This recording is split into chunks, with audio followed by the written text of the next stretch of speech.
It's all for you, Damien. It's all for you. Dominos! Dominos! Let's get into a review of the first Omen, which is hilariously the 6th entry in this franchise. Now let's get into it.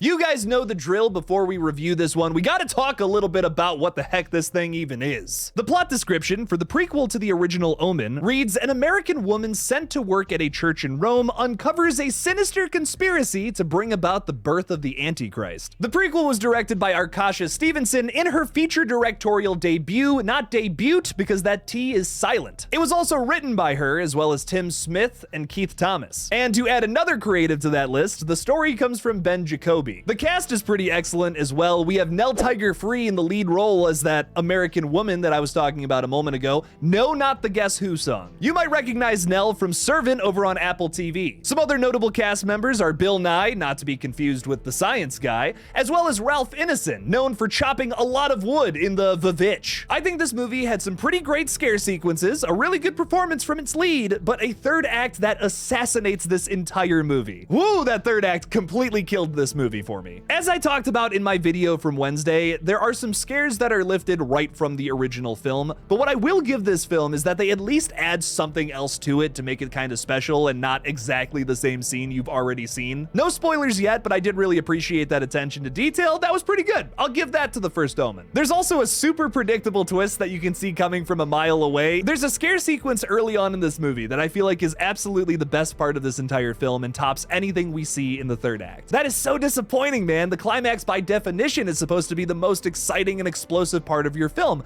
especially considering that this is a slow burn through and through. When you're going through the ropes of a slow burn, you're kind of expecting a big bang at the ending so that all of that exposition you just ran through was worth it. But this movie just didn't give me that big bang. It chooses to do something else in its third act, though, that is like so Marvel movie and hurts so bad. As a somewhat fan of this franchise, I will say this is absolutely not the worst film in the franchise. Nothing will ever come close to being as bad as the Omen 4, but I don't know if I would call this a worthy continuation either. If you're like a super fan of the Omen franchise, I recommend going to see it in the theaters. If you're not though, maybe skip this one. All right, ladies and gentlemen, we're getting into spoilers for the first Omen, so go no further if you have not seen this movie. Don't listen to some guy on the internet tell you spoilers for a movie. It will affect your viewing experience even if you say it doesn't. I promise you it will. So like I was just saying a moment ago, but now let's sprinkle some spoilers in that bad boy. I feel like this movie has some killer scare sequences in it, some good performances all around, but the writing kills it, especially in its third act. You get this little sequence where there's like a curtain that's blowing in the wind and then out of nowhere this like nun pops out.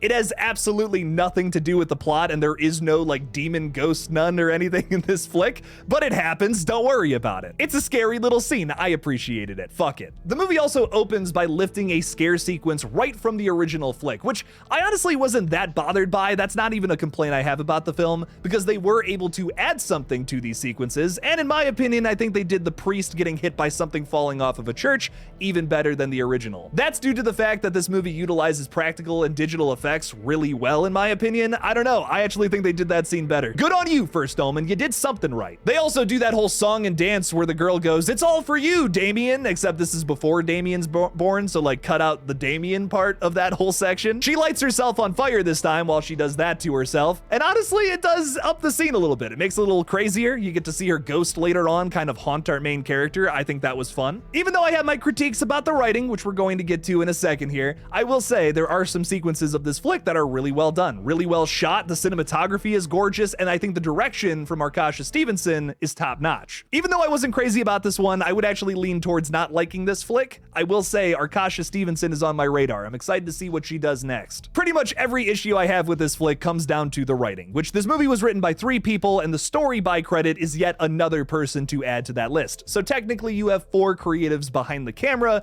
that tried to write a story together. That almost never goes well. I'm gonna die on this hill, but every movie should be written by either 1 or 2 people. Like no more than that. Once you get like 3, 4, 5, 6, even 7 people I've seen before in the past write a movie, it just gets super messy. You have too many ideas and sometimes they even conflict because everyone wants something different from the movie that they write. Those cracks start to show, especially in its its third act when this movie basically gives up and tries to set up a sequel as loosely as possible. To start this all off, we learned that Margaret is secretly one of the mothers that could potentially birth the Antichrist as she bears the 666 marking. This isn't necessarily a bad twist, it's just a little predictable. I mean, Nell Tiger Free's character kind of looks like Damien's mom. I was kind of thinking that this entire movie. She's got the long dark hair, she's kind of an outcast, she doesn't really want to go drinking, she's licking people's faces, she just gives me some demon vibes, that's all I'm saying. But from the car crash onwards, this movie completely lost me. For absolutely no reason, Nell Tiger Free's character gets out of the car and just starts like wailing like she's a beast or something. It almost came off to me as if she was like possessed, but she's not, she's just giving birth to the Antichrist, which I'm sure is a very horrible experience, but I don't think it would make me start balking like a chicken in the middle of the streets of Rome. This whole scene, as well as a bunch of other jump scares throughout the entire flick, just came off as, we need something scary here, I don't care if it makes sense or not, put it in the flick. Finally, we get to the birthing sequence, which, as I detailed in my last video, Arkasha Stevenson said they had to cut this scene down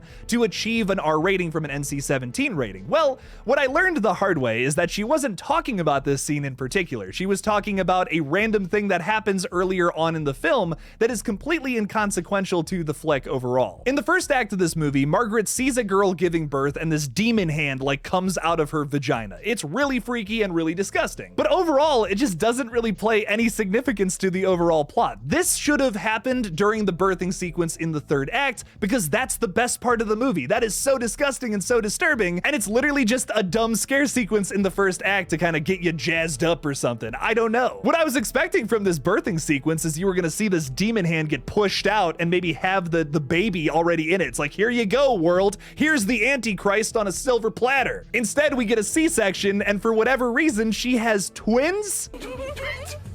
This is unbelievably frustrating to me. The only reason that is even in the script in the first place is to set up another movie about Damien's twin sister that we never knew about until now. That is soap opera writing to a T, baby. That is so bad. And it gets worse because the way this climax ends is safer than Imaginary's ending, where they literally used the same ending as Insidious the Red Door from last summer. That sucked. What happens here is Margaret's character, who, remembered, literally just gave birth to 2 babies, not 1, 2, stabs Bill Nye, the science guy, in the neck with a scalpel she stole. She's gonna take out the Antichrist, and of course it gets stolen from her. See, that's fine. Obviously, we gotta keep continuity here. Damien has to live through this movie or like it wouldn't make any sense. But you couldn't have had a twist ending where she kills the wrong baby. Like that's why she had 2 babies. That would have been really cool. Damien gets out alive, but his twin sister didn't. That would be really fucked up. Margaret was all drugged up. Maybe somehow she got the wrong baby in her hands and fucks up big time. That would have been so tragic and so less, well, safe. I hate to keep repeating that word, but oh my god, this movie is so safe, and it could have been so tragic like how the original film is. You want to stand on the shoulders of giants, you want to pay homage to what came before?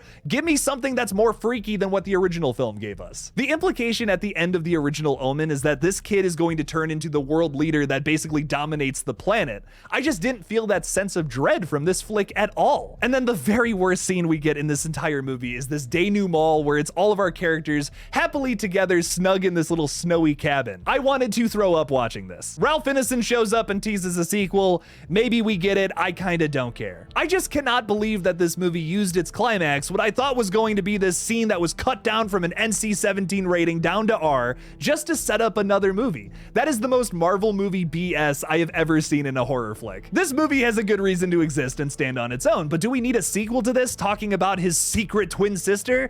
Absolutely not. This movie also had a great opportunity to do something really tragic with its ending, something that's even more tragic than the original flick, and it doesn't take that opportunity at all. Think about Texas Chainsaw Massacre: The Beginning. Like, that movie's ending is devastating. We could have had something like that here that would have made the original Omen so much more tragic. Another really good example of a tragic prequel is Rogue One to Episode 4. That's the one thing across the board that seems to work for people from Disney Star Wars, and there's a reason for that. The Omen franchise has been pretty dead in the water ever since the remake in 2006, so I understand wanting to play it safe here, but why did you market this movie as being cut down from NC-17? Like, that was so exciting, and this movie did not feel like that at all. Maybe I had too high of expectations for this one, but that ending was just so boring and lackluster, man. To build up to that was so disappointing to me. The first Omen gets like a 5 out of 10 for me. I don't know, it was fine. It's a very professional looking film, and it has some genuinely scary moments to it, but overall that third act just killed the vibe of this one for me entirely. Didn't exactly end with a bang, but more of a whimper. I seem to be in the minority here. I guess a lot of people really enjoyed this one. It just was not for me, man. What did you guys think about it, though? Leave me something about the first Omen in the comments below. Subscribe to this channel now, or I swear I will poop on your pillow. You will go to sleep tonight with a turd between the back of your head and your sheets. Nobody wants that. I don't want to have to do that. All you gotta do to prevent it, too, is click that little red button. Just make it happen. Just give it a little press. Give it a little poke like you're on Facebook in 2009. Thanks for watching again, everybody, and as always, don't forget to kill it out there, y'all.